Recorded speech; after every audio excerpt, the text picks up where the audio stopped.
Thank you for joining us today. Today we'll be discussing pulling the bow.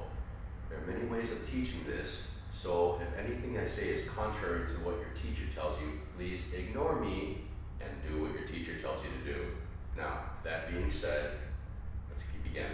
One of the more common ways that this is taught is to imagine that there's a rubber band from this screw of your bow to the wall, and from the tip of your bow to the other wall.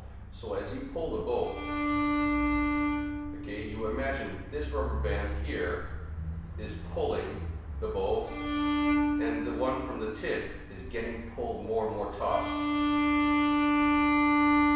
until the one from your tip is pulled so tight that it pulls back and the tension overcomes the strength of this rubber band. And then it pulls it back.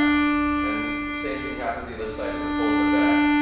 So, in essence, you're not actually moving the bow. The rubber bands are moving the bow for you. It gets pulled taut and it pulls it back. It gets pulled taut and it pulls it back. Okay?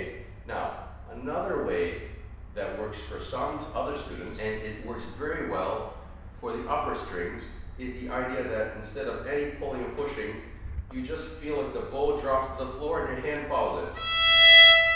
It just falls straight down.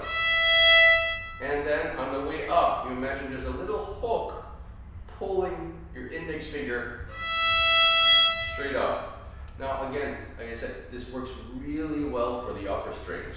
A little bit more difficult to feel in the lower strings, but still works.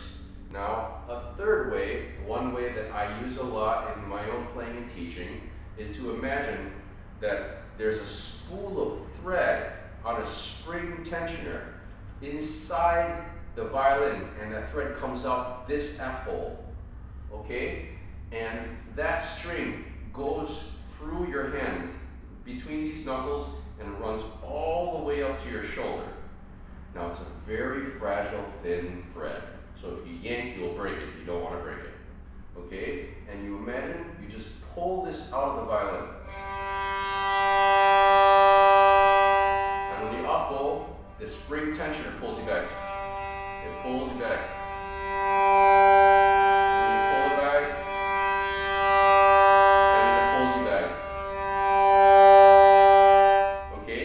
Now, depending on the sounds I want to make, I will mix and match these three different methods. And mind you, there are probably hundreds, if not thousands, of different methods of doing this.